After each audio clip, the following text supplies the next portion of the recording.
L'alphabet de la photo, lettre N comme filtre ND. J'ai un petit peu triché. Non, de toute façon, c'est mon concept. C'est moi qui décide. C'est parti. C'est quoi un filtre ND? ND, ça veut dire Neutral Density.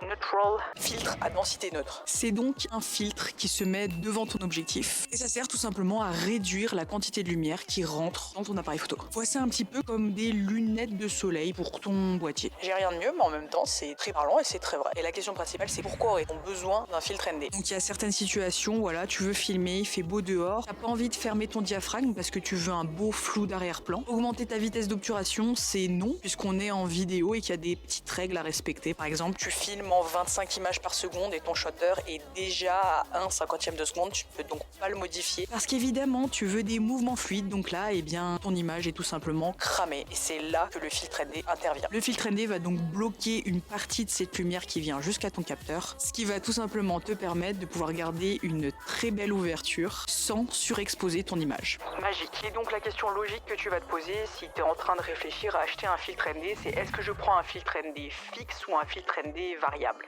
Donc tu peux trouver des filtres ND fixes, ND4, ND8, ND16, qui vont assombrir plus ou moins ton image. De ce que j'ai pu tester, le plus simple et le plus pratique, ça reste quand même le filtre ND variable, puisqu'en simplement en ajustant la petite molette, peut faire varier cette intensité sans avoir à changer de filtre ND directement. Mais est-ce que je peux me servir de mon filtre ND aussi en photo? La réponse est oui. Un filtre ND en photo, c'est super pratique pour des poses longues. Mais alors, quel filtre ND tu dois choisir? Si tu fais de la vidéo, j'aurais tendance à te conseiller quand même les filtres ND variables, puisque ça te permet d'adapter à peu près toutes les conditions. En revanche, si tu fais de la photo, tu vas peut-être pouvoir te prendre un filtre ND fixe. Je n'en possède pas. Mais ça pourrait être pas mal si tu fais vraiment que de la photo et que tu adores faire des poses longues, de prendre par exemple un filtre ND 1000 pour bloquer de manière conséquente la lumière. De cette manière, tu pourras prendre des expositions de plusieurs secondes, même en plein jour. Écoute, je pense que j'en ai assez dit, puisqu'on veut quand même des vidéos pas trop longues. Tu sais à peu près tout sur le filtre ND, j'espère que tu auras appris des choses. En tout cas, n'hésite pas à t'abonner, surtout si tu aimes mon concept de